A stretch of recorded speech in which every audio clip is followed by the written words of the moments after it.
me, that was Hollywood. I started engaging with it. There was a horrific screech. The mother came at me and with the sole intention to take away the threat. You can actually see one of the scars there and a big chunk. I can remember this moment like it was slowed so much. Oh my God. You anger the enemy.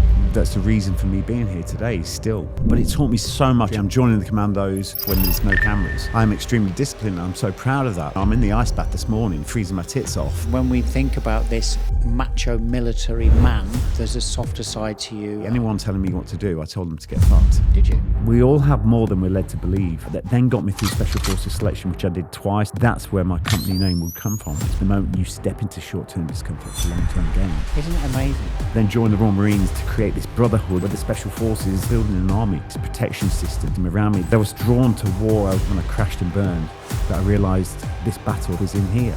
Pain screams the loudest when it's dying. Should be embraced as the birth of something new. But that takes its toll, doesn't it? I didn't want to leave, but then I heard a voice that said,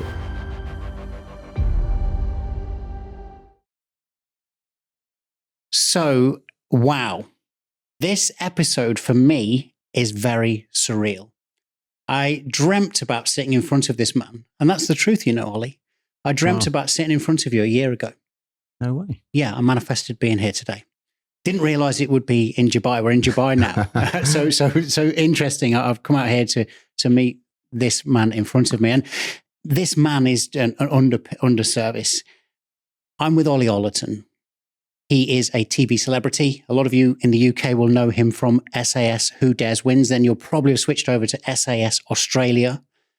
He's former British Special Forces. He is a best-selling author. He is founder of Breakpoint UK. We're going to talk about all these things today in this episode. He's a public speaker. And he's husband to beautiful wife and, in his words, love of his life, Laura. His courses include Project U, Stuck to Unstoppable in 7 Sleeps. I'm curious about that one, Ollie. Amongst Ollie's many beliefs and mantras are, discipline isn't punishment, it's freedom. But as we will establish from today, it's not just discipline in what you might think in the physical side, but it's also discipline in the mental side. Welcome to So What's Your Story, Ollie Ollerton. I'm really, really wowed by being here and you sitting opposite this in this great studio here in Dubai. Welcome. No, thank you. Thank you, my friend. And it's so good that you have made the trip to come here. I really do appreciate that. And not too long ago we met, although you had that vision, which, listen, when I hear that, I'm like, yeah, okay, that's just, you know what people call that weird. You have the vision, you have the dream, and then it happens. And wasn't that weird? Stop saying weird. People stop saying weird because it's not weird. This is the beauty of who we are. It is. And in my intro, I didn't say anything about your spiritual beliefs. Yeah. Because, people often talk about religion and then they go, oh, no thanks, they switch off. But spirituality is a very different thing, isn't it? And I know it's really key in your world, in your life. And, I don't know where to start with this, but let's go back to a very young age of joining the Royal Marine Commandos. It was such a young age, wasn't it?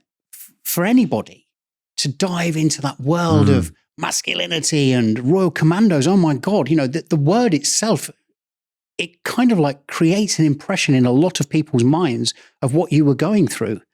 But looking back at that military early days, Ollie, is some of those experiences shaped you in your approach to leadership, which is what you are, and resilience? Can you help us join some dots there? Absolutely. Look, I have no regrets about any aspect of my life because I am sat here today. I'm the happiest I've ever been.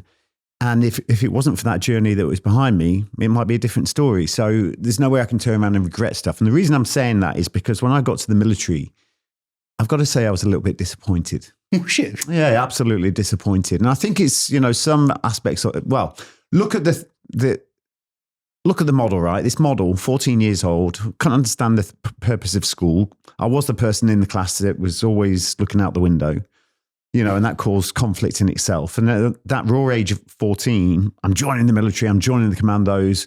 So I had a lot of time to build the perception of what it might be. Being, as we all are, every single person on this planet is, until it's rinsed out of them, extremely creative. And, that dream in my head, so when I actually faced the reality of it, it wasn't what I expected. And that was actually the one thing that pushed me forward to Special Forces selection. But the thing is for me, there's no way that can't have some effect on your life. There's no way, especially at that raw age of 18, there's no way that can't influence some aspects of your behavior and your character. So, I'm always looking for the silver lining in everything. I can find a silver lining with even being attacked by a monkey at 10 years old, but I'm sure we'll talk about that. But the fact is, the silver lining for me was the fact that it amplified who I already was.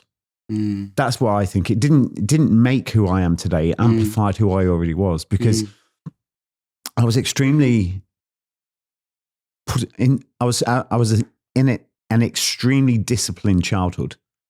And when I say that, I wasn't out playing on Saturday mornings. We're all about working. Wow.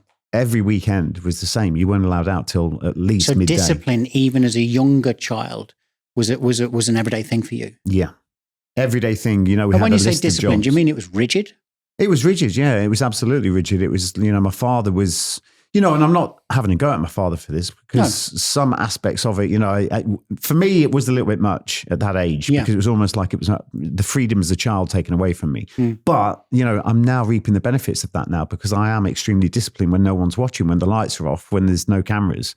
I'm extremely disciplined. I'm so proud of that I am. I'm in the ice bath this morning, freezing my tits off, Whereas a lot of people out there on Instagram, or egogram, as we should call it, are jumping in because they have no idea what they're doing it for, and they're just doing it because they want likes on Instagram. Yeah. So for me, I do praise him for that. But the point I'm making is the fact that by the time I got to the military, it started to amplify those skills or that character traits that I already had. However, I would say that because it was so disciplined, that by the time I got to the military, anyone telling me what to do, I told them to get fucked. Did you?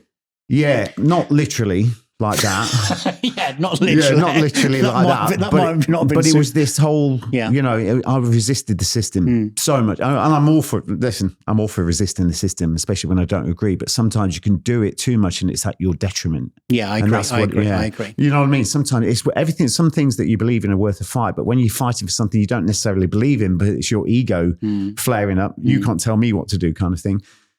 And then you look at that though, and it was the one thing that got me through Special Forces selection. I was more about pleasing the world than it was about pleasing me. And I guess at 18 as well, when I reflect at, myself at 18, I told you when we came to the studio, I was a father at 20. I didn't know who I was. I thought I did, and I got to grow up very, very quickly, but I don't, that was reflecting like you have later in life. I'm so pleased about that. First, I got two beautiful sons, but secondly, I learned so much about me at an early age. The wheels fell off eventually, but hey, that's life, right? But so you talk about Special Forces as well, because here's you, in your own words, bit of a rebel, bit of a like, don't tell me what to do. It's again a bit of a misconception, I think, because when I read some early material moons ago, by one of the most famous SAS writers, Chris Ryan. Book down there. My goodness me, it is. How unbelievable is that? I didn't notice that. There's a Chris Ryan book here beside us that has not been placed. Okay. But I actually just thought he must have placed that. No, I didn't. Yeah, there you go. That's unbelievable. Yeah. So Chris Ryan, obviously in some of his memoirs of those early, and he shows some photographs, obviously with people's heads, not shown because of various reasons. Yeah. All shapes and sizes. There's a misconception, or certainly I had a misconception. So let me just speak about my own misconception, that to be Special Forces, you had to be like mentally absolutely on point. You had to be physically on point. And of course, there's certain things that I know that they do, you have to go through rigorously to get through the selection process. But is it true that certain characteristics might go, he's a bit fucking wild? And then obviously that wildness is channeled. Is that right? So Special Forces is not, No. they're looking for different things so that when you come together as a military operation, you've got these strengths and I think what the word you said there is channeling that energy into something that they shoehorn it into where they want it. Right. And the fact of the matter is, you look at people in the Special Forces, they've got colourful histories. Well, I read Ant Middleton, Yeah, your there you go. your friend Ant Middleton's Yeah, background as well. I mean, exactly. bit fucking wild at Yeah, times, yeah, no. scrapping and, all those sort of things. But the thing is, look at the ethos of the Special Forces, right? When they went to Whitehall back in World War II, and they went in and, Sterling presented the SAS, they laughed at him. On this big mechanized system, with massive men, massive machines. And he went in saying, well, we want to go with less manpower, less equipment to do more damage. You can't do that. It's ridiculous. Yeah, no, it didn't make sense. Didn't make sense. But what he was doing was he was recruiting a group of men that I wouldn't even say were leaders. They were pioneers. Yeah, I agree. Pioneers that would do anything to get the job done. And they've got enough rope to hang themselves, but they would do anything to get that job done. It's someone that they could send into a job that would have the autonomy to be able to take the shot without phoning for authorization from a higher command. Right. And you look at that as an analogy for life. I mean, how many people are looking for authority before they make a decision? God, yeah. And missing the opportunity, missing the target. Wow. I hadn't thought of that. Yeah. I hadn't thought of that. So mavericks, renegades, all kinds of, and I'm not saying everyone, because some are not that way, but I think, there's the law of polarity in life. I think it's, it's like a relationship. You've got to have that polarity. You know what I mean? You can't have anything so one-sided because it doesn't work. So it's good to have that mixture, but you do get some very colourful, very interesting people. And does it come down to, Ollie, that when you've done intense training with these individuals, so you're a team, you're an operation, and sometimes people parachuted in, parachuted out. I understand all of that, and I know we can't talk specifics here because the SAS is what it is, because it is like secret, right? Yeah. But there's no secret that you were in the Special Forces. No secret that so was Ant Middleton, and is there a dynamic that when you go in, a gear switches, and no matter what, you've all got each other's backs? Yeah. 100, and this is a really good point as well, because they seem to have this perception, these guys must be, like they must just spend all their time together, stroking each other's hair and holding hands at the weekends. And the bottom line is the fact that it's just like any relationship. You imagine like a job in the corporate world, people dislike, you imagine the corporate world, right? Some people dislike each other, but they let that bleed into their job. You know what I mean? They let that affect the productivity of that company. You imagine that in the Special Forces.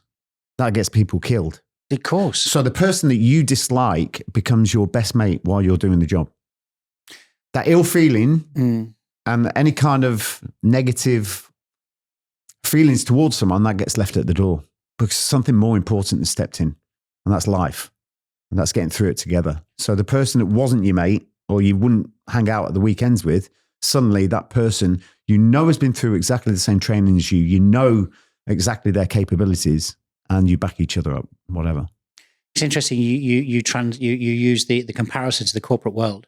When I've worked with Americans, they can be very direct, but there's no harboring of a bad thought usually. So in British corporate, it's this sneaky behind the back, maybe trying to stick a knife in, metaphorically speaking, maybe trying to, get someone fired by tripping them up. What I found with my American colleagues was that it was very matter of fact.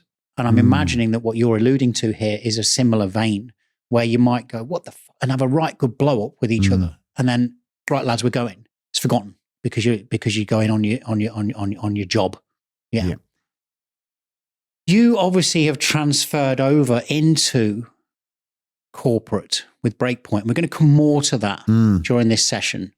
But, there's a dark side to being in the military, isn't there? In as much as a lot of military personnel have suffered from CPTSD and PTSD. You yourself are no exception.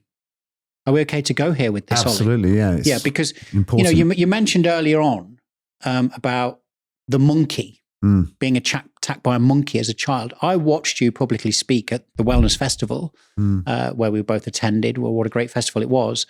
And I was like so emotionally charged by your story. Can you give us a condensed version of that? Because it is very important to where I'm going to lead to here about facing that monkey, but also what you did out of special forces and some of those experiences that also affected you seriously mentally. Yeah, 100%. And I think, for me, a lot of people think, oh, the Chimp Story, but I keep reflecting back on that. This is how I look at life, right, Ian? I actually thought this yesterday when I was on the toilet. I thought I was going to be really like when I was having at a shit. At the top of the mountain. Yeah, I did what I thought. I was having a shit. I'm transparent. But life to me is like a jigsaw puzzle, right? Initially through life, we just look for the edges to throw together because that's simple, isn't it? Easy. It's the obvious bits of the jigsaw puzzle. Then throughout life, we're forever piecing this thing together. Now, some people actually manage to start piecing it together and then realize what the final picture looks like before they have to complete it. So they start to get a grasp on what life's really about. Some people never complete the jigsaw puzzle because they haven't got any understanding. They're just so trapped in who they were yesterday. And some people complete the picture and still don't understand what's going on. But really for me, I believe that I'm 3/4 of the way through that jigsaw puzzle and I finally got it. So the rest of it is going to be the prettiest part of that puzzle. And that really is it for me. It's like, that's why I mentioned that, because that day which was my first memory of life on this planet. I don't remember anything before this attack at 10 years old. I was somewhere I wasn't supposed to be. I was at the circus. I was, when they were setting up, and behind in an area that I wasn't supposed to be, inquisitive 10-year-old, I found myself. I saw a baby chimp, went over to it in this open expanse, started engaging with it. It was amazing. I was in love with Tarzan at that age as a kid. Seen it that day on TV. For me, that was Hollywood.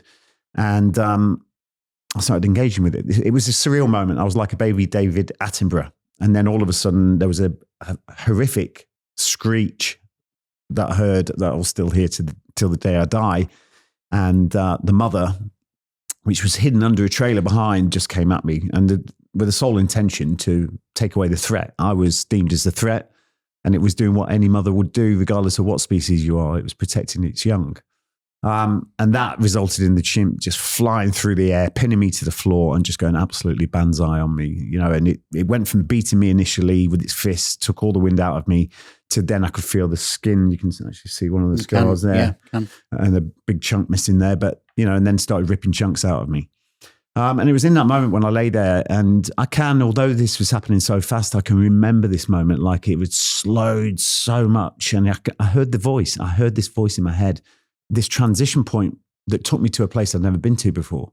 And it was this thing that said, I'm not dying today. I probably didn't hear those words, but it was a feeling. I'm not dying today. And it was that. I just wanted to lie down and die. And I knew in my heart that if I'd retaliated, then you up the ante, don't you? You anger the enemy. So, but for me, it was something I was prepared to do because I know it was going the other way. I was going to die.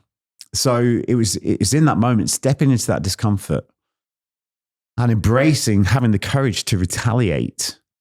That's the reason for me being here today still. But it taught me so much. And listen, I wasn't there doing a debrief afterwards with a whiteboard. It's taken me a long time to unpick this. And I've been to South America. I've done ayahuasca and all sorts of stuff. Gone back, met the chimp, and as you know the story. But for me, it was like in that moment, knowing that potential was something that would benefit me forever. And like I say, this is the silver lining bit that I talked about before. Attacked by a monkey. I don't sit there saying, I just want to forget it. I don't want to forget it. I want to unpick it. And I have done in minute detail. For me, it was the fact that we all have that potential. We all have more than we're led to believe, and I stepped into that day, and it was that understanding that then got me through Special Forces selection, which I did twice. That's another story. But then at the brink of, I don't like saying that word that but at the brink of thinking, I don't want to be here. It's a lot easier if I just check out, But in that moment, hearing that voice again that says, no, it doesn't end like that. There's more to your story was the words that I had to have that day to then change that trajectory of my life. But there was a few things that I learned that day. There was, first of all, that was step into that, into that potential. Knowing that anything in life, regardless of who we are, we have to step into the discomfort. We have to just step into the resistance for us to change or achieve anything in life. But then thirdly was the fact that that's where my company name would come from, is Breakpoint, for that very reason. Breakpoint is the moment you step into short-term discomfort for long-term gain. And the way that we're all wired on this planet is we want to take the short-term comfort, and that leads to long-term pain. You know, so there's a few things that I learned from that then, and there is some bad things from that, believe me. But the thing is, from that moment in my life, 10 years old, when I look back now, it was so obvious what was going on. You know, I came from not a wealthy, we were fairly wealthy, and then things changed a little bit, but we were still from a good family. I then went and hunted down, it's probably the wrong words, but the hardest family in the local town, who would then become my sort of protection system. I then, after that, joined the Royal Marines to create this brotherhood of the best armor I could. And then I furthered that with the Special Forces. You don't get any better armor than that. And when I look back now, and me not being able to find this thing that made me feel complete, I realized that from that chimp attack, I was building an army. I was building this bodyguard system around me, this protection system. But I was drawn to war. I was drawn to battle. I was drawn to being in conflict. I was drawn to being in danger. And I was thinking that the solution was out there, forever hunting it down and joining the military, going to Iraq as a mercenary, all this kind of stuff. And it was in that moment where I actually took responsibility for my life, for once in my life, when I crashed and burned, that I realized this battle that I'd been hunting for most of my life was in here. It was in here, yet I'd bounced all over the world looking for it.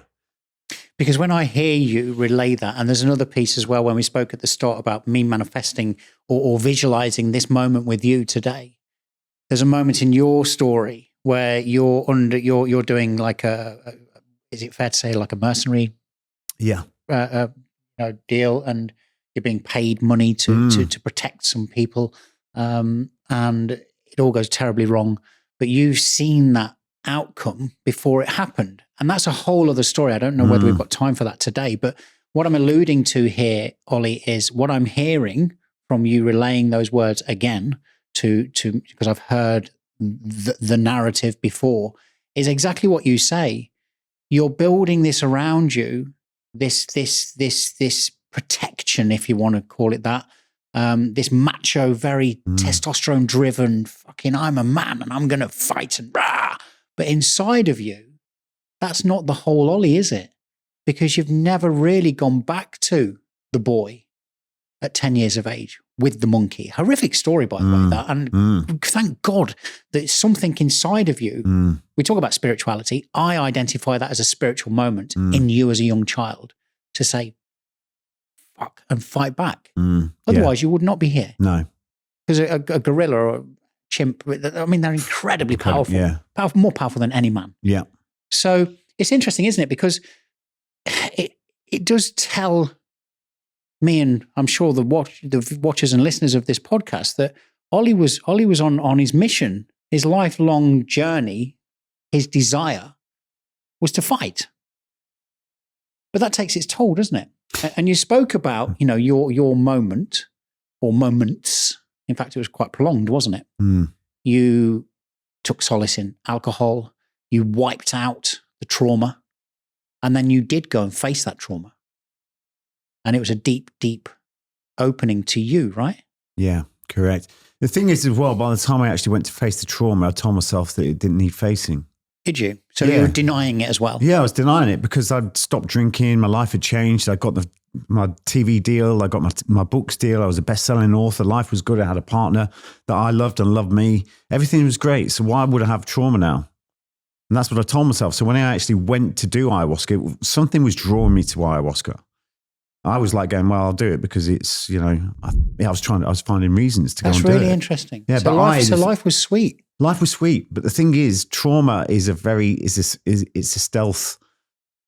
It's a stealth system, isn't it? You know what I mean? It is, the stereotypical kind of, waking up at night, sweating and visions of bombs and stuff, maybe for some people, but people shouldn't expect that. And I believe we have got this innate system within us all that when we go through a traumatic event, we have the ability to switch off the intimate trauma. And that helps us get over the short term. That's one of our amazing systems and processes that we've got within us. Because you imagine if you were in the moment of absolute, that 100% horrible trauma, you won't be able to get through it. So this is what I believe, that you're able to switch it off, push it away to get over the short term. but the system wants to pull it back out and unravel it, but we don't. And if we don't actually go through that process, we leave it locked away. That is such an interesting perspective. And this is what I truly believe. And if it wasn't for the fact it was forced out of me, then I wouldn't have actually solved that issue within myself, and going back and doing that ayahuasca, I went back and met because it's so interesting as well when I look at it, because every time I recalled that, and I forgot about it for a long time, I'd wiped it out. Every time I recalled that moment, it was silent. There was no noise. It was just me and a chimp rolling around, having a scrap and all this, that, and the other. And I realized actually when I went on that ayahuasca journey, when I actually relived the experience, I felt every single emotion that I felt on that day. And that was the fact I was screaming for my mum. I was absolutely in terror. I knew I was going to die. And I'd not felt that emotion since that day. Wow. And I realized the reason there was no noise is because the no noise was the no emotion. Bloody hell. When you got there, and again, everybody be patient with me here, because Ollie and I have got a limited amount of time in the studio together, because this man's story is incredible. So go check it out on his other outlets. And if you want to work with this man, if you're a corporate or other client, we'll come to that at the end, but through Breakpoint, incredible. But when you found that moment afterwards, how did that feel? The moment of? When you found the moment of experiencing the noises, yeah. The shouting, the this, the that, I'm imagining that this is, in an ayahuasca environment. So you're obviously, you're in a higher plane of consciousness, or I don't even know that I'm choosing my words right there, but, how did that feel to you post going through that experience? Was there a feeling of peace? And then there was peace, but let me finish it off and I'll do it as quickly as possible. But basically in that moment when I was going through the attack and it was extremely traumatic, all of a sudden it freeze framed. And those that don't know about ayahuasca, it's extreme. You're there. You are there emotionally and everything. You're there. And in that moment when it was fierce, it was horrendous. All of a sudden it freeze framed, it stopped. And I heard this voice go, what would have happened if you never fought back that day? Fuck. And then all of a sudden everything stopped and I lay down. I was dying. That's what was happening. I lay down, I opened my eyes. Laura, my wife, is looking at me with her beautiful blue eyes. And I just looked at her and went, babe, don't worry. There's nothing to worry about. Come with me. And we both closed our eyes and we went into the spirit world. We went into the afterlife, whatever you want to call it, right? We were no longer physical body. We became just source energy, which is where I truly believe that we're all going back to anyway. And we went into this place. We no longer identified as people. It was just this feeling. It was just this honestly amazing, amazing place that I'm looking forward to get back to. I didn't want to leave, but then I heard a voice that said, Ollie, they need you. And when I heard those words, I then came back into my body. And it was from that moment, I was in this ayahuasca thing. I've been in about 3-4 hours. It's an 8-hour experience, this one. And I jumped up. And I was like, oh my God, I've seen the afterlife. This thing that we fear so much, this death that we fear. And it's almost, it's almost fear of death is one thing that, we're the only species on the planet that knows it's going to die. And that is used against us to a great degree a lot of the times. But for me, I saw death and I jumped up and I was in this Maloka in the middle of the jungle, went to see one of the shadows. I was like, I've seen it. I know what's happening. I went running off into the jungle. And went back to my accommodation. I shouldn't have done that. I should have stayed there because I thought it was over. I thought, that's it. Well, I've seen what's happening. It's over. It's finished. So really for me, I went back and I was writing. I was scribbling stuff like you wouldn't believe. And one thing I did scribble down, which is something that really relates and means so much to me now, is pain screams the loudest when it's dying. And this can relate to everyone. You imagine anything in your life that you've got this habitual behavior to keep repeating, which is usually not that good. It could be a relationship. It could be your addiction to alcohol, it could be drugs, whatever it might be. When you're at the point of absolutely severing that, it screams the loudest. And that's when you go back to that relationship and give it a hug. You put a Band-Aid on it, the noise goes away, but then the noise starts coming back slowly over time. Wow. Pain screams the loudest when it's dying, should be embraced as the birth of something new. And that for me was that moment. It was the birth of something new. I was finally dealing with that trauma. And it was the birth of a new Ollie. It was the death of the old me. It was the birth of a new Ollie. And a big thing for me in that as well, something else I wrote in that moment was or the moment when I actually died, and that whole message about what would have happened if you'd stopped fighting. I heard this message say, stop fighting, stop fighting. And like I talked to you about before, I'm all for a bit of resistance and putting up a fight. But when it's at the detriment to yourself, you've got to start thinking, is this good for me? I'd fought the system. I'd fought the military. I'd fought my parents. I fought every relationship, everything I'd fought. And for me, it was messages. And those messages were that I've got to stop fighting. I still hear that now. Whenever I go into a situation, stop fighting, drop the guard, embrace, surrender. So there was a lot of messages there. And another thing for me, which I've struggled with, whether that's special forces, whether it's Chimp, I don't know, but compassion is something that I find difficult. And again, it was me, that situation with the Chimp was when I actually went back into it. The first night before I actually got attacked by the Chimp, the night before that, I actually went into the Chimp and I looked at me with my young just before I was about to attack me, if that makes sense. Yes. And it was so real that because the Chimp had been laid down underneath that vehicle in a hot summer's day, I felt as I went into the Chimp and I was raising to see me in front of my child, I felt the leaves falling off the hairs that were stuck to my back. It was that real. Oh my God. And I was starting to, when I was in the Maloka, I was upright like a chimp, as I'd find out the next day as well, everyone told me. I was screeching. That screech I heard as a 10-year-old boy, that I was making that noise. And it was me looking at me. I had this almost like this readout that was like a Terminator threat, and it was pointing at me over my child. And I was preparing for battle. Wow. And I felt like I'm ready for this. I'm ready to take him out. And it was in that moment that stopped that first night. And what happened from that is that taught me a lesson about compassion. I was somewhere I wasn't supposed to be. That mother was doing something it was supposed to do, protect its young. It then started making me reflect on the whole lot of my life when I started putting pressure on my wife to do, business stuff because we worked together in the business. There's nothing more important to my wife than her son. And she will always protect that asset over me.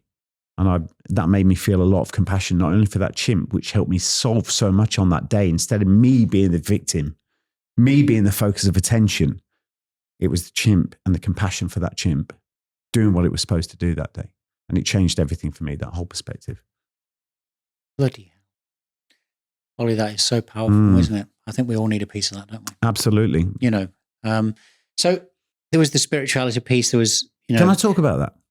Please. Because I'm not supposed to be spiritual. That's where I wanted to go with this, because when we see Ollie Ollerton, the public face, and we know about your military, but you're right. It's like he can't be spiritual. Yeah.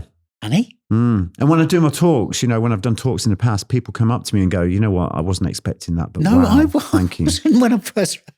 You know what I mean? But, if I can be the voice of reason or knowledge or whatever it might be for some people that are skeptics and trying to be the alpha male because they don't really understand what it truly means to be a man, then the fact of the matter is, it's like spirituality for me is something that I grew into. I didn't just decide it looks cool on Instagram. It was something that was put, it just came my way and it started making so much more sense to me than the narrative would be. I can ask you a direct question on this. A lot of people say, no, I'm not religious. Religion, spirituality, two very different things. Oprah Winfrey famously, when she recruits at a senior level in her production companies and her companies, she will ask people, may I ask your spiritual beliefs? And she documents this, that a lot of individuals have quakered and gone blush and gone, I'm not religious, because they know she's a Christian. She's like, no, I didn't ask you whether you're religious or what your religious beliefs are. I asked you what your spiritual beliefs are. It's a very different question. Yeah. And the two often are very separate. Yes, let's talk about that as well, because beliefs, right? I truly believe that if you have extremely strong beliefs, then you have limited faith, because faith is about having nothing and feeling good about it anyway. You know what I mean? It's not having these strong beliefs that you have to anchor onto.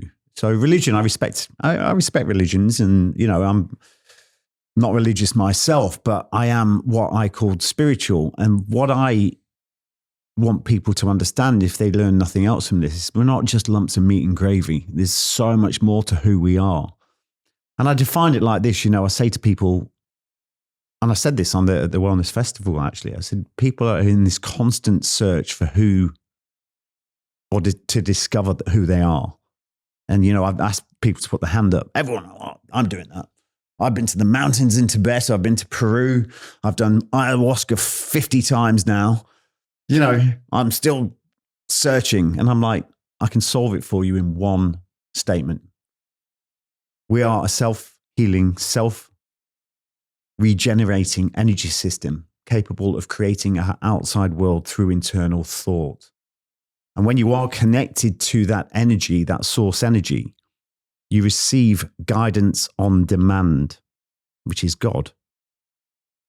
God is within us, not without us.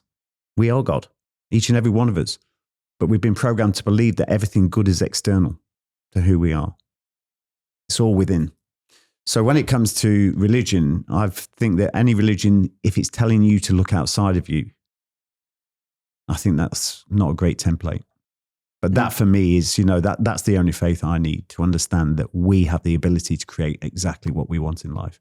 And certainly through my experiences, through the hijacking on the road that day in Iraq, where I imagined the attack the day before, because it was going to keep our contract, which was very lucrative.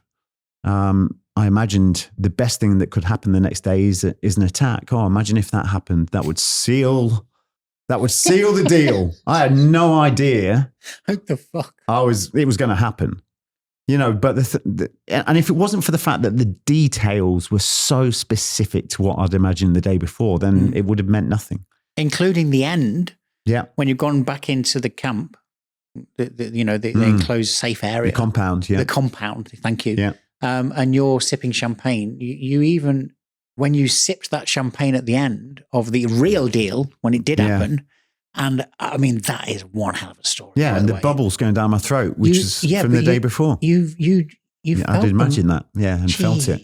And the smell of the cordite from the bullets. When I was actually in the firefight with the militia, I smelled, one thing you always smell, obviously the noise and everything, but the smell of the cordite in that vehicle as the bullets going down.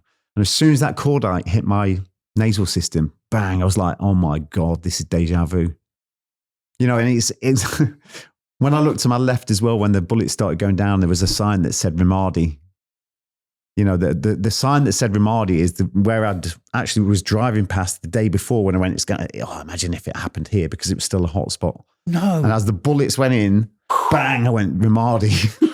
You see, that makes my hairs on the back of my neck stand up, because it's like, how? And I've got my own theories on spirituality and manifestation and bringing into your life what you want to bring in. But again, it does come back to, it has to come from within you, and we are capable of anything. We are. 100%. Well, if we started to understand about quantum and listen, I'm by far an expert on quantum, but quantum physics, when you can rely on quantum physics, it's law. So quantum physics has a double slit experiment. Have you heard the double slit?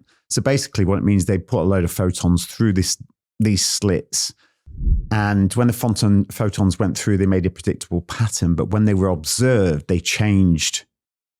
It's called the observer effect. So they actually changed due to the fact of you observing the photons.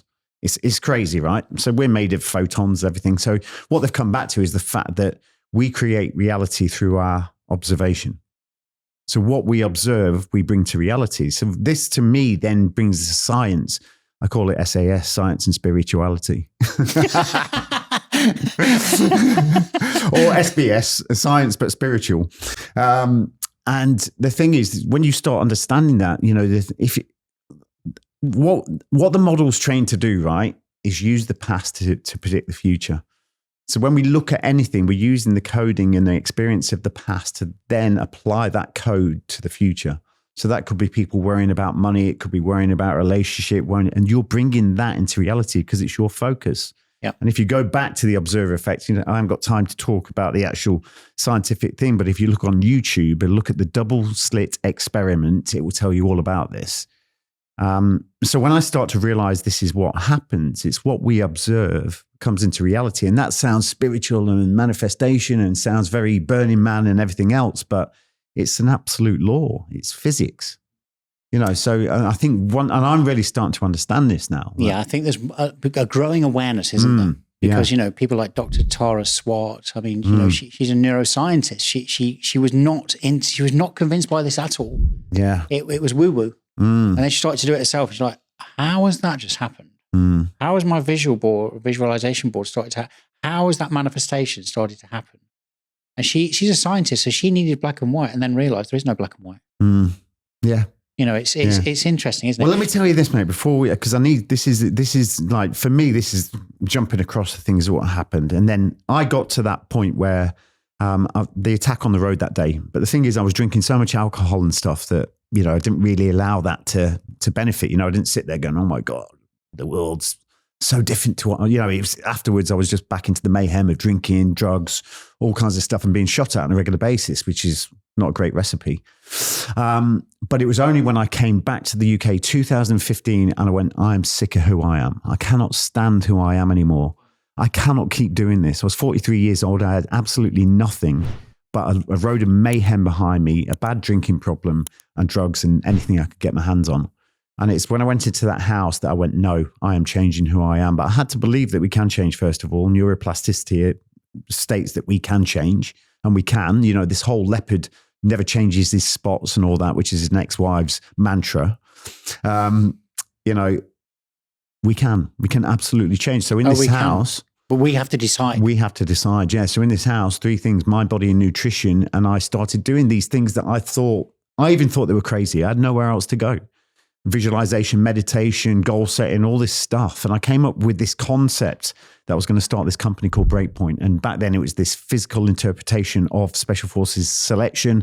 We take corporates, we get under their skin, we wipe away their ego, exactly like Special Forces selection does. We put them through the physical, the emotional, all the elements of Special Forces selection to bring out people in the end that have a raw connection to themselves. That was the model.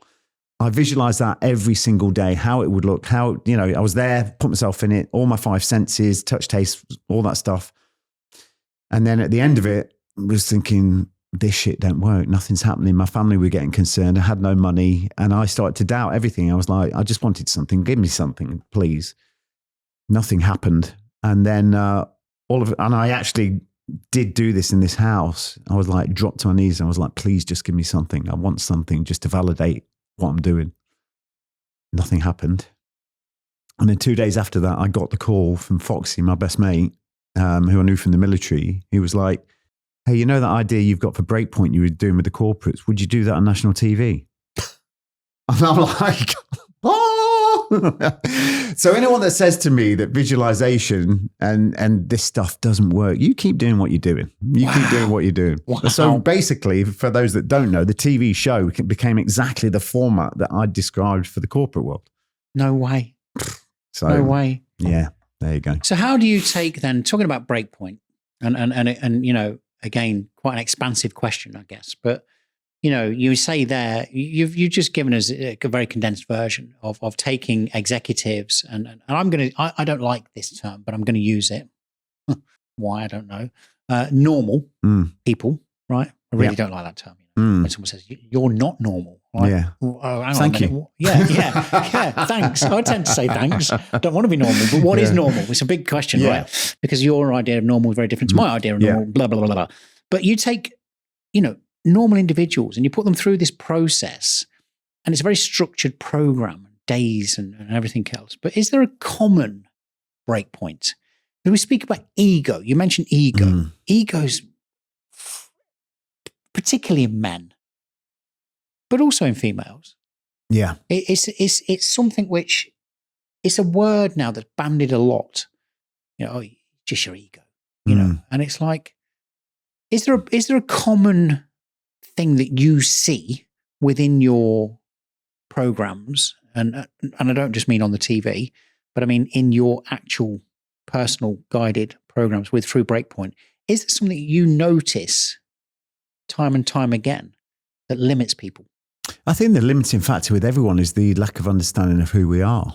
You know, Breakpoint really for me is the gateway to your higher self. It's the moment of absolute pure pressure, which then becomes the gateway to the highest version of yourself. Now, for me, you know, Breakpoint being attacked by a chimp, that was the gateway to my higher self. That was in quite a shocking circumstances. But I'm talking about, you look at how many people get to the point of pressure and turn back.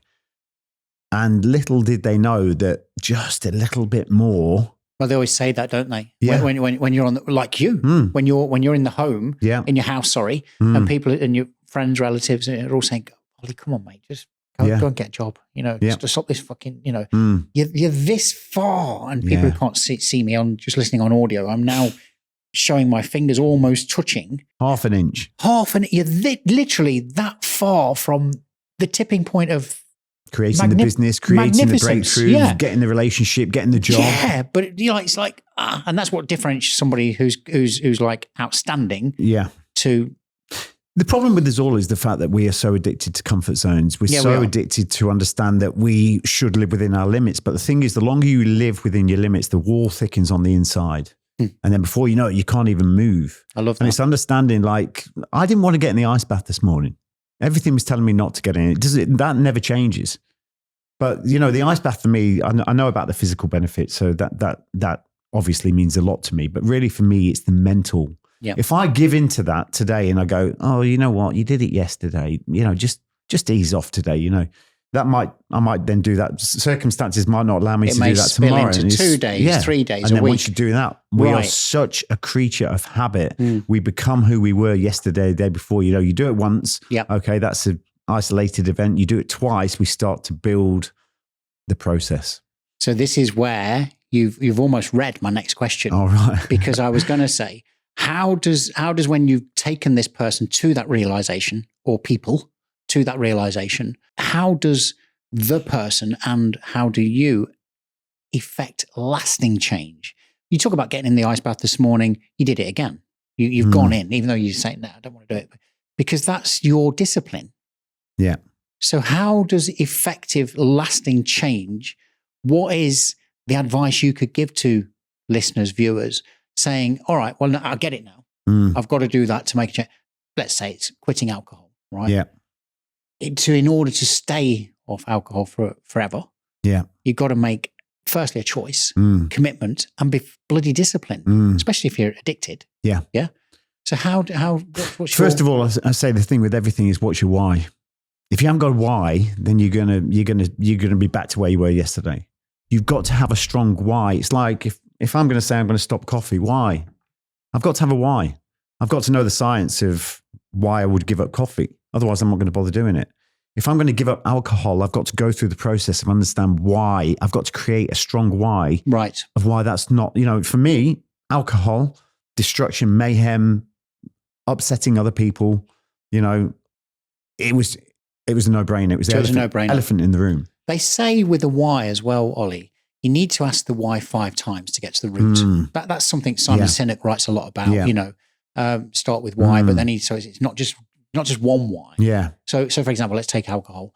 I shouldn't drink anymore. I haven't drank, as you know, I haven't drank for almost 10 years now. Congratulations. Thank you. My choice, because again, it was destructive. It was a shit show. And I was self-destroying myself and hurting people around me. Not good. So when I said why, they were lame at first, the why. The first why was pretty lame. Yeah. To be honest. But then when I kept drilling myself, that I think it was the 5th why that was like, well, that's a no-brainer then. Fuck it. Just stop it. You know what? I've done something I actually did an exercise in my book, Battle Ready. It's a call to action, that book. But that's really about that process in the house. But basically, I did a thing called the purpose pyramid. So for those that can't see, I'm drawing a pyramid on the table. You put your subject matter in the center of that pyramid, right? So that could be a relationship. It could be a job. It could be anything that's dominating some of your time that you start to question, why am I doing this? And that's the first thing you've got to, it's awareness, isn't it? Awareness is the key. If you're not aware of these things, you just program walking through life, you know, floating through life. Awareness of the subject matter, first of all. For me, alcohol, why am I doing that? What's the purpose of it? Is it doing me any good? So I put that in the center of the pyramid and I asked myself 3 questions around that. First of all, do I enjoy it? Now, of course, I'm going to say a lot of people say, yeah, of course I enjoy it for a few hours. Do you enjoy it? I'm talking over as a more overview, generalized view. So first of all, do I enjoy it? Second question, does it add growth? Physical, mental, No. financial? No. No. Does it help others? That's a definite cross. I had 3 crosses. Get rid of that. And this is all you need to do. And then you can take that. I mean, I've got an exercise you go through where you actually then start to break down those questions. And isn't it obviously a lot more powerful as well when you see it there? What written down. What gets written down gets done. And this is the thing. We can't outthink a bad thought. You can sit there and say, oh, I shouldn't be drinking anymore. I really don't want to drink anymore. That's not enough. When you've got such a hard-rooted, wired behavior, you're going to have to meet the emotion with some action. Otherwise, it's just pointless. So really, for me, giving up drinking, you got to really understand why. And let's have a look. Right, Breakpoint is also this. It's a disruptive change in habitual behavior in line with a predetermined goal. So when you take the why, you then have to create the goal. Okay, if you've got nothing to anchor on, it's just going to be a detour into discomfort for no reason. So you need to know exactly where you're going. Otherwise, it's pointless. Isn't it amazing? Because when it's funny when you're talking, my mind sort of sees a whiteboard, and I'm like, whenever you brainstorm something strategically in the corporate world, I'm absolutely certain in the military, because we've all seen it on the films, where okay guys, it's usually Americans, isn't it? Okay guys, well, this is what we're going to do, and this is plan, and then they're mapping it out, because there's the reason why we're doing this. Yeah. There's the plan. Yeah. And then there's the execution of that's the outcome. Yeah. Well, this is exactly the reason in the Special Forces, before we went on an operation, various operations we've been on, we'd go to a big hangar, big industrial hangar. We would make a mock-up of the actual building we were going to attack. Fuck. So you would, while the time you're waiting for the green light to go, and that could be anything from an hour to 12 hours, whatever it might be, you are going through drills, bang, bang, going through that target area. So that by the time you step onto target, you've been there before. We are visual creatures with everything. That's incredible. And why should it be any different? It's like sportsmen, isn't it? Yeah. A lot of sportsmen, golfers, for example, I'm picking that one out as many examples. Golfers see the shot before they play it. As they're addressing the ball, they're visualizing. Yeah. They've rehearsed it. And even before they've got on the golf course, they're doing that. And everyone then goes, wow, isn't he a great golfer? Why are we not doing what the golfer's doing? That's what I was just going to say. Why do we drift through? Yeah, why do we think that person is unique and we're not? Oh, I'm just going to start dating this person. Right. Yeah. What have you got in common? Not a lot. But it might be all right. Yeah. Exactly. And this is the thing, again, with this stuff, commitment, absolute determination, because when you go into the quantum laws and quantum physics and everything else, the doubt is like you chucking a massive obstacle between you and the goal. And this is another thing about goals, because I've changed a lot since I read my book, Battle Ready. Okay, there's a lot of stuff in there. And this is a great thing because it shows that I'm evolving, but there's a lot of stuff in there. I could do a V2 of that book now. One of the things I used to say is you must have a clear, definite line with a date on it of when you want to achieve it. It's the worst thing you can do. Now, I'm not saying you shouldn't have it in your head when you want to, because there's stuff you've got to do between now and then. Yeah. But if you I want to create that goal in 6 months' time, you're going to be moving through life with a 6-month gap between you and your goals. You'll always keep that between you and your goal. What you can do is embrace the person that's achieved it. Embrace the emotion, embrace the feeling of what that person feels like to actually have achieved it. And that's what I did that day on the road with that attack. Yeah. Now on that attack, right, I had no knowledge of this stuff. That attack, I dreamt it one day, it happened the next. Incredible. And I've considered, okay, so why can't I do that now then? Can't do it now because when it happened back then in 2003, I think it was, 2003, 2004, I had no knowledge of this stuff working. So I wasn't putting any pressure on the outcome. It flowed. And this is another thing when we come to we want something in life. Like I came back and I started telling my mum all this stuff when I first got back to the UK. And she's, well, I want £1 million, but I've not got it. You know what I mean? But you're desperate. First of all, there's no emotion in £1 million. There's emotion in what you can spend the money on, and the experiences you can have, but there's no emotion in that. And also it's the desperation of something that creates the resistance. Wow. So it is a, it's getting all these things right, but really taking away, at the end of the day, a lot of the stuff I do now is what would it take? I'm not putting any pressure on the outcome. What would it take for us to find a house in a country where there's sunshine, there's loads of opportunity, and I'm happy every day? Oh, Dubai. And that's the way me and Laura have dealt with everything. Yeah. No pressure on, because if we complain about what we're sick of, you're going to get more of that here. That's true. Yeah. That's true. And it's also, don't run from a problem until you face it, which is what we've really gone deep on today. Yeah. Don't run from a problem until you face it, because guess what?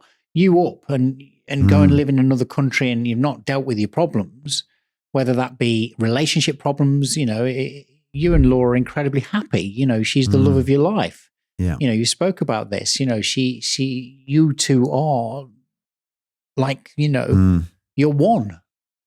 I say about Laura though. You're still individuals though, aren't you? We are still individuals. Yeah, absolutely. But the thing is, when I went into that house, I designed Laura.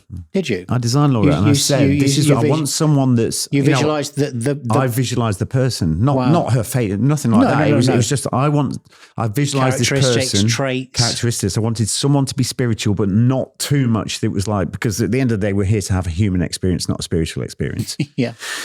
So I wanted someone that was that kind of way, because I was obviously stumbling into that in that time myself. And I also I would meet someone not in a pub for the first time ever in my life. Wow. Because every girlfriend prior to that, good and bad, I'd met in a pub. And then you meet a drinking partner, not you drink someone you can get absolutely, oh, do you want a drink? You know the answer is never going to be no.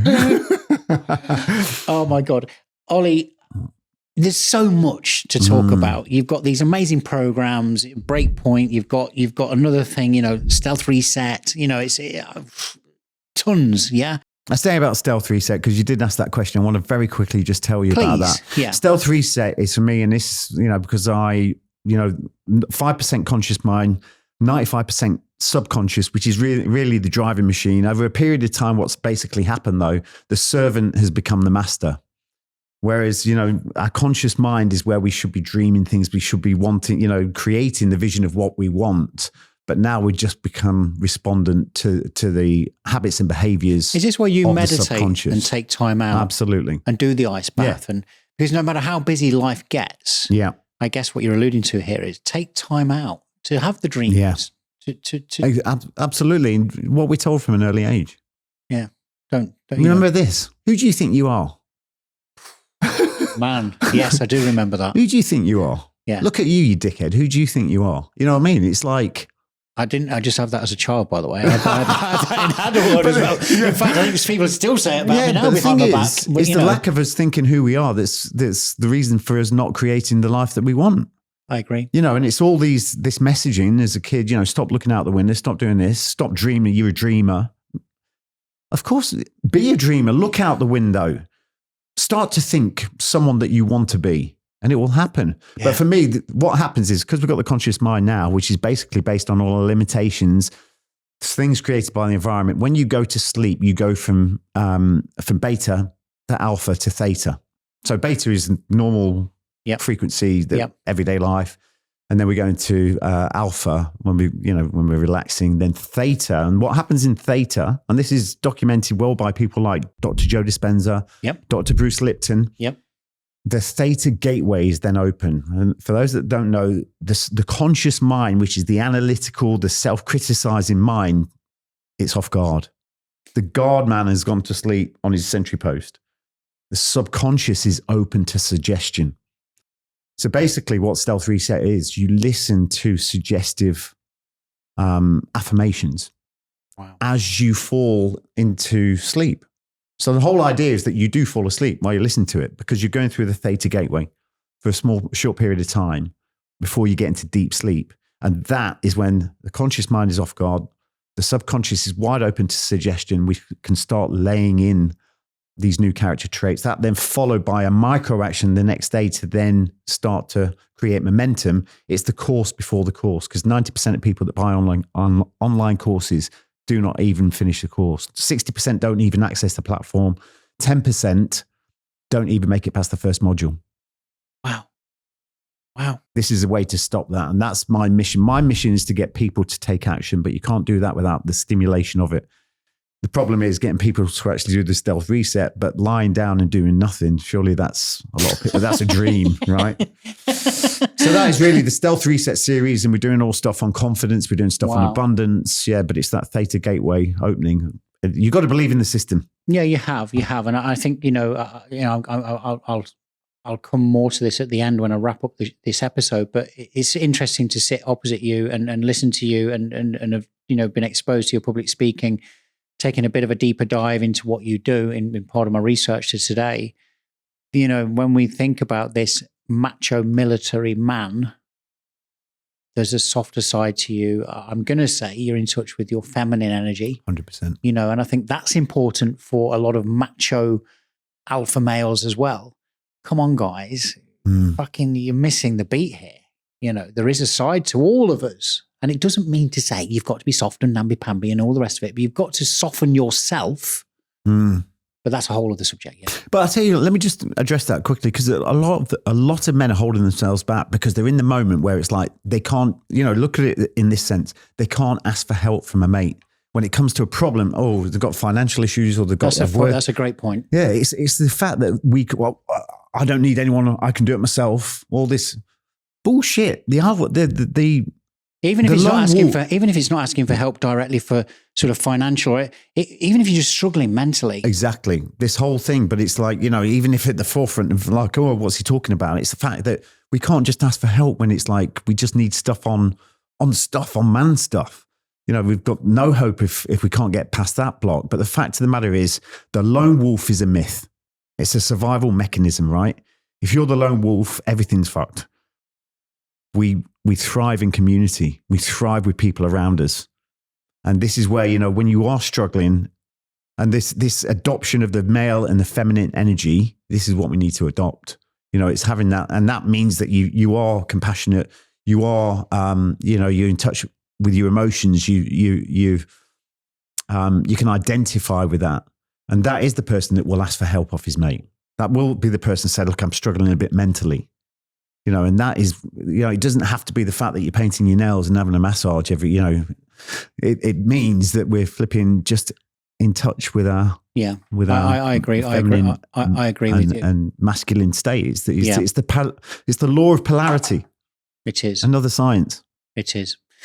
So we could talk forever, couldn't we? We just could. So very quickly, what's really, really super exciting you in your life right now? And I know you've got a lot of projects. Something else happening today that you're talking about. We can't talk about that, but keep your eye on Ollie and some of his close friends. Yes. Clue there. Yeah. Right.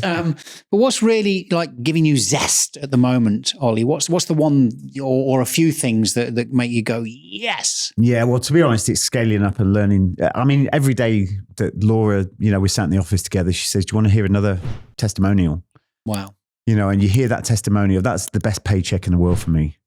To hear someone, and there are quite severe messages sometimes, I was at the brink of taking my own life. Jesus. I read your book or I did your course and now I've got my own business. I've got this, I've stopped drinking. That to me is a game changer. That to me is that nothing can beat that. So that, and having this model now that we can scale up, and we've got people all over the world doing these courses is just incredible. It's like I no longer have to trade time for money, which is really how you do scale up, on a massive level. Of course, yeah. So I can get out, Breakpoint is a globally identified brand recognized for the positive growth and development of others. Came up with that years ago. And I want as much global coverage as possible and get to as many people as possible and start changing their lives. Yeah. So that fills me full of absolute inspiration every day. I love that. I mean, why do you do what you do? Probably the same answer, really, I'm guessing. I think really innately, each and every one of us wants to help someone. I think so. Yeah. And we thrive from it. It's a no-brainer really, isn't it? To understand that. And you can look at all the division in society these days. As a collective, we are unstoppable, absolutely unstoppable. And to bring as many people together, to drop, the preconceived sort of ideas of other nations, other people. I went to a UFC kind of fight the other week, and I was just sit there, and I loved it, but I was clapping for each opponent.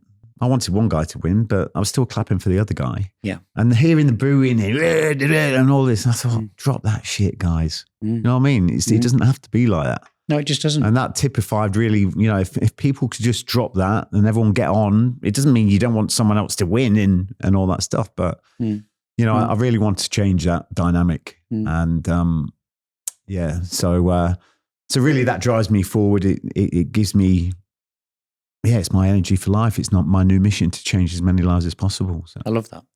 And does that fall into, if there was something that you could leave as a legacy, because, you've got this great business now, it does not mean that it's not a transaction of time for return per se.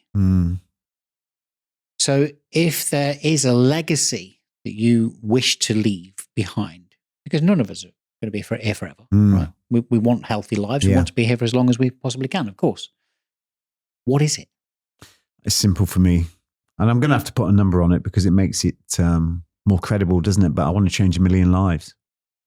I want to be known as the person that changed lives. I don't want to be known as, I'm proud to be known as the guy from the SAS and the TV show stamped that in stone, but I want to be known for the person that changed so many lives. I want to be known individually and not so much on a grander scale. It means more to me about the individual that sat at home that would have taken his life and hasn't. So from an individual basis, I want that to be my legacy. That's the guy that saved my dad's life. That's what I want to leave. And would you like that to be your final thought? I would. All right. Thank you, Ollie. It really has been an honor and a pleasure to sit Likewise around this table in Dubai with somebody that I really, truly, hand on heart, admire you. I do. Thank you. Because of your own personal battles and what you've looked in your own eyes and dealt with it. That earns my utmost respect to anybody who does that. So, watchers, listeners, if you're on YouTube, wherever you're finding this episode with Ollie Ollerton, I think what we've heard is a great story for sure, but it's that story of, recognizing that the power lies within ourselves to make effective change. And also not to forget that helping others ultimately gives you great reward and satisfaction. Please support us, follow us, hit subscribe, whether if you're watching this on YouTube. And I am grateful to every single guest that comes and shares their story with me on So What's Your Story. But today I'm especially grateful to Ollie Ollerton. A real pleasure, a real honor. Thank you, Ollie. Thank you so much. I wish you nothing but health, happiness, success, and love. Thank you. Likewise.